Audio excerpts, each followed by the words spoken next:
بسم اللہ الرحمن الرحیم۔ یہودی کون ہے اور یہ کس نبی کی اولاد ہیں؟ آئے جانتے ہیں اس ویڈیو میں۔ حضرت ابراہیم علیہ السلام کے دو بیٹے تھے، ایک حضرت اسماعیل علیہ السلام اور دوسرا حضرت اسحاق علیہ السلام۔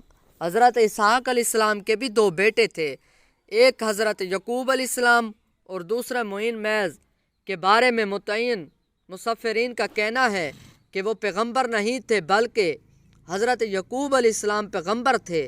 حضرت یعقوب علیہ السلام کے 12 بیٹے تھے، جن میں سے ایک کا نام یہود تھا۔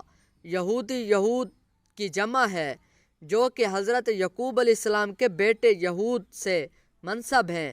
یہودی یہودیات مذہب کے پیروکاروں کو کہتے ہیں، جو کہ قدیم بنی اسرائیل کی اولاد ہے۔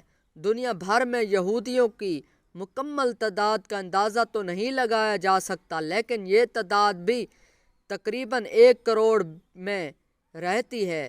دراصل حضرت عیسیٰ علیہ السلام تک جتنے بھی پیغمبر آئے وہ سارے حضرت یعقوب علیہ السلام کی اولاد میں سے تھے، اور حضرت یعقوب علیہ السلام کا لقب تھا اسرائیل۔ اسرائیل کے معنی ہے اللہ کا بندہ۔ بنی اسرائیل یعنی اسرائیل کی اولاد یہودی کہلاتے ہیں۔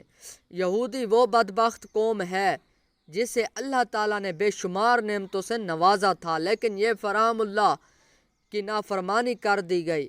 یہ وہ قوم ہے جس نے سب سے زیادہ انبیاء کرام کو تکلیفات دی اور معاذ اللہ نبی کرام کو فتح کر دیا۔ ویڈیو پسند آئی ہو تو ویڈیو کو لائک کریں، کامنٹ باکس میں اپنی قیمتی رائے کا اظہار ضرور کیجیے اور میرے چینل کو بھی سبسکرائب کر دیجیے۔